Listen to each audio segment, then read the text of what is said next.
प्राचीन समय की बात है।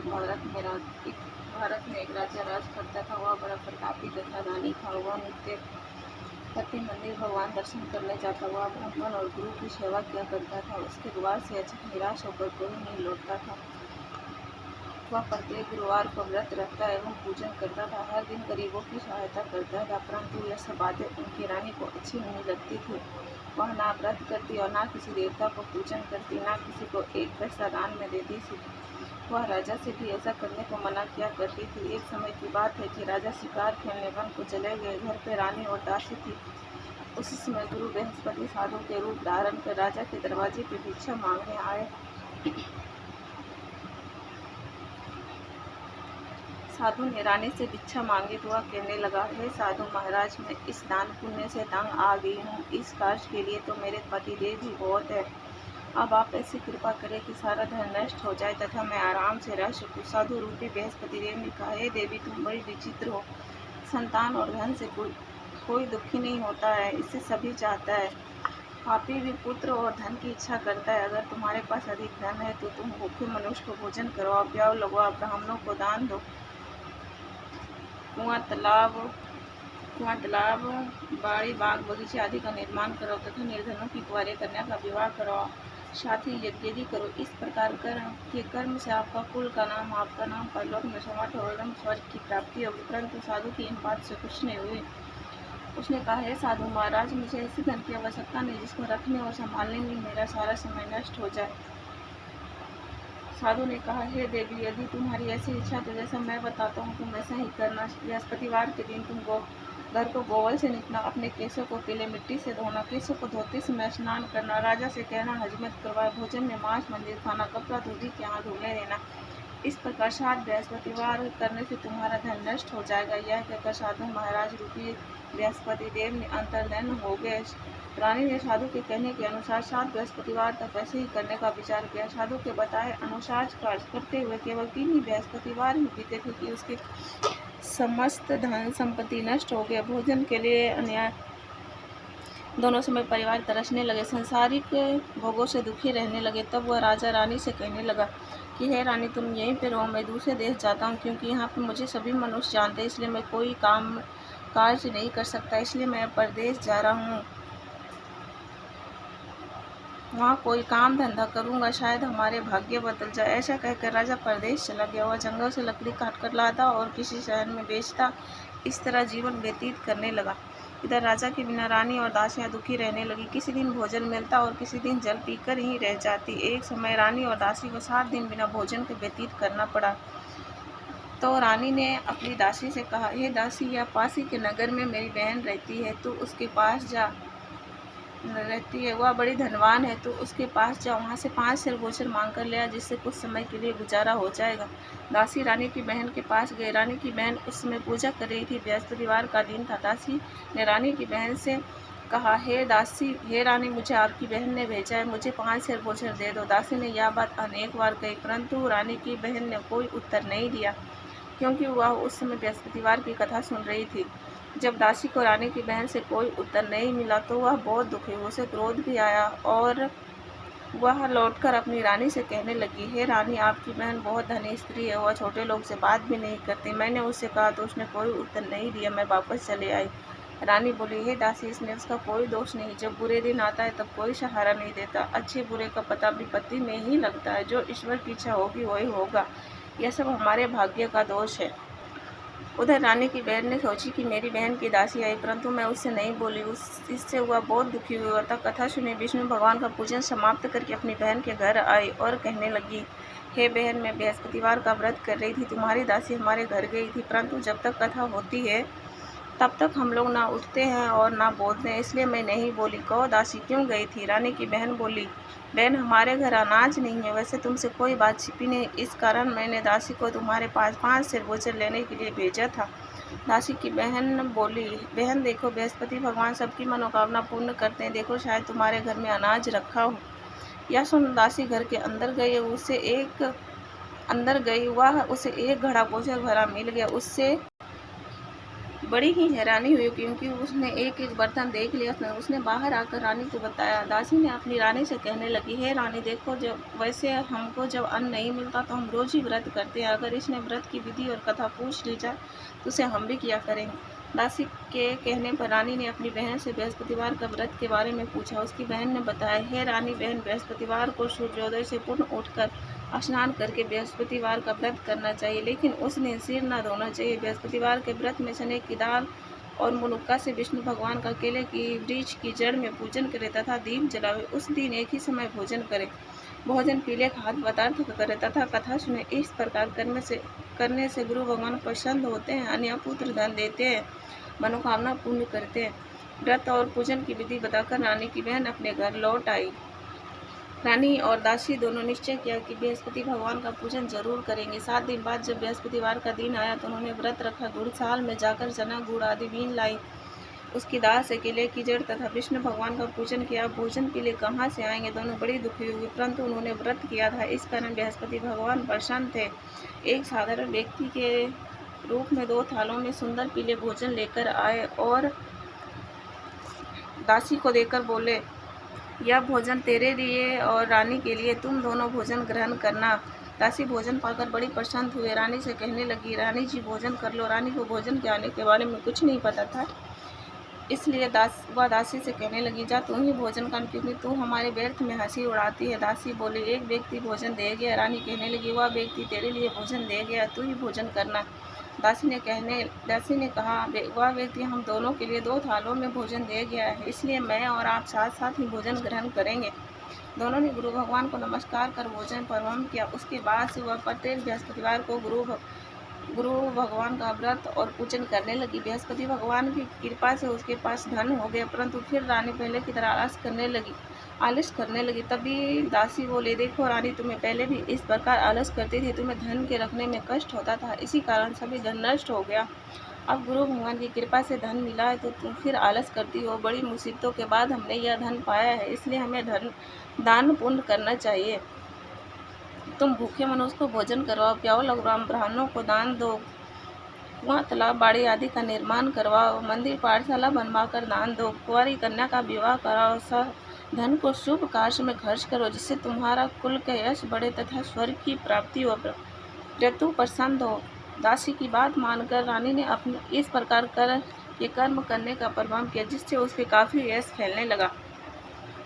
एक दिन रानी और दासी आपस में विचार करने लगे कि ना जाने राजा कौन सी दशा में होंगे, उनकी कोई खोज खबर नहीं।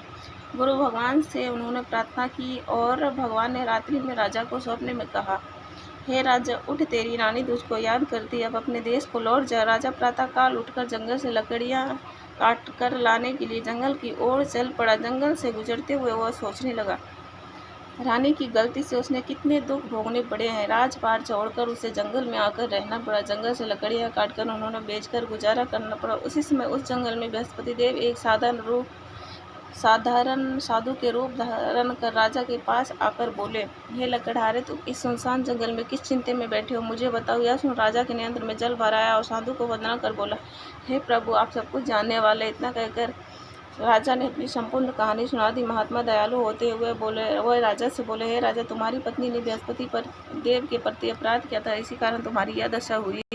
अब तुम किसी प्रकार की चिंता मत करो, भगवान तुम्हें पहले से अधिक धन देंगे। देखो, तुम्हारी पत्नी ने बृहस्पतिवार का व्रत प्रारंभ किया, अब तुम भी बृहस्पतिवार का व्रत करके चने की दाल व गुड़ जल के लोटे में डालकर केले का पूजन करो, फिर कथा को या सुनो, भगवान तुम्हारी सब मनोकामना पूर्ण करेंगे। साधु को प्रसन्न देकर राजा बोले, हे प्रभु, मुझे लकड़ी बेचकर इतनी पैसा भी नहीं बचता जिसे भोजन करने का उपरांत कुछ बचा सकूं। मैंने रात्रि में अपनी रानी को व्याकुल देखा, मेरे पास कोई चादर नहीं जिसे समाचार जा सकूं, फिर मैं बृहस्पति देव की क्या कहानी कहूँगा, मुझको तो कुछ भी मालूम नहीं। साधु ने कहा, हे राजा, तुम किसी बात की चिंता मत करो, बृहस्पतिवार के दिन तुम रोजन की तरह लकड़ियाँ लेकर शहर में जाओ, तुम्हें रोज से दुगने धन प्राप्त होंगे, जिससे तुम बलिवती भोजन भी कर लोगे तथा बृहस्पति देव का पूजन का सामान भी आ जाएगा। बृहस्पति देव की कथा इस प्रकार है। प्राचीन काल में एक बहुत ही निर्धन ब्राह्मण था, उसके कोई संतान नहीं थी। वह नित्य पूजन पाठ करता, परंतु उसकी स्त्री बहुत मलिनता के साथ रहती थी। वह ना स्नान करती और ना किसी देवता को पूजन करती थी। प्रातःकाल उठते ही सर्वप्रथम भोजन कर लेती, बाद में अन्य कार्य करती थी। ब्राह्मण देवता बहुत दुखी रहते थे, अपनी पत्नी को बहुत समझाते, लेकिन उसका कोई परिणाम नहीं निकलता। भगवान की कृपा से ब्राह्मण के स्त्री का कन्या उत्पन्न हुई। वह कन्या अपने पिता के घर में बड़ी होने लगी।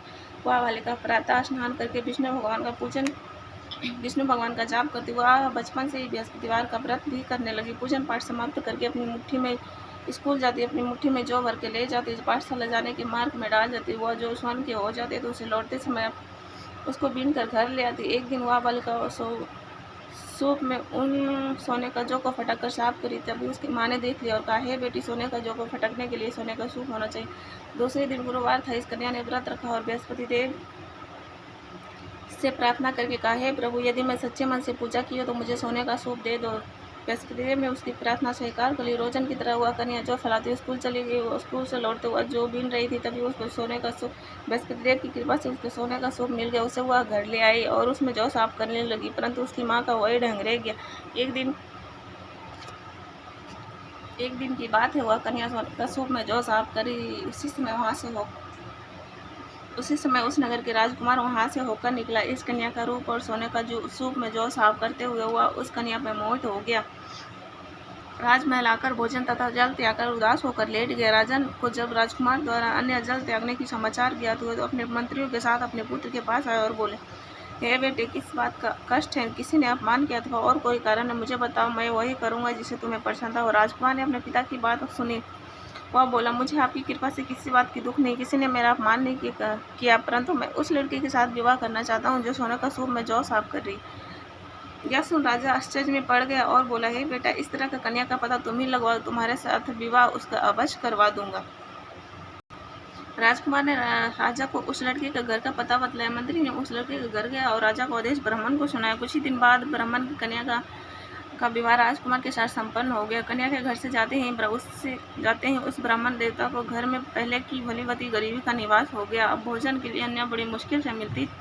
एक दिन दुखी होकर ब्राह्मण अपनी पुत्री से मिलने गया। बेटी ने पिता की दुखी अवस्था को देखकर अपनी माँ का समाचार पूछा। ब्राह्मण ने सभी हाल कहा। कन्या ने बहुत सारा धन देकर अपने पिता को विदा कर दिया। इस तरह ब्राह्मण का कुछ दिन सुखीपूर्वक व्यतीत हुआ, लेकिन कुछ दिन बाद फिर वही हाल हो गया। ब्राह्मण फिर अपने कन्या के यहाँ आया और सभी हाल कहा तो पुत्री बोली, हे पिताजी, माता जी को यहाँ लिवा ले, जिन्हें मैं उन्हें यह विधि बता दूंगी जिससे गरीबी दूर हो जाएगा। ब्राह्मण देवता अपनी स्त्री के साथ अपने पुत्री के पास राजमहल पहुंची। पुत्री ने अपनी माँ को समझाने लगी, हे माँ, तुम प्रातःकाल उठकर प्रथम स्नान करके विष्णु भगवान का पूजन करो तो सब दरिंदर दूर हो जाएंगे। परंतु उसकी माँ ने उसकी एक बात नहीं मानी। वह प्रातःकाल उठकर अपनी पुत्री का वचन जूठन खा लेती। एक दिन उसकी पुत्री को बहुत गुस्सा है। उसने एक कोठरी से सारा सामान निकाल दिया और उसमें अपनी माँ को बंद कर दिया। प्रातःकाल उसमें से निकाला, स्नान ही करवाया, पूजन पाठ करवाया तो उसकी माँ का बुद्धि ठीक हो गया। इसके बाद से वह नियम से पूजन पाठ करती और प्रत्येक बृहस्पतिवार को व्रत भी करने लगी।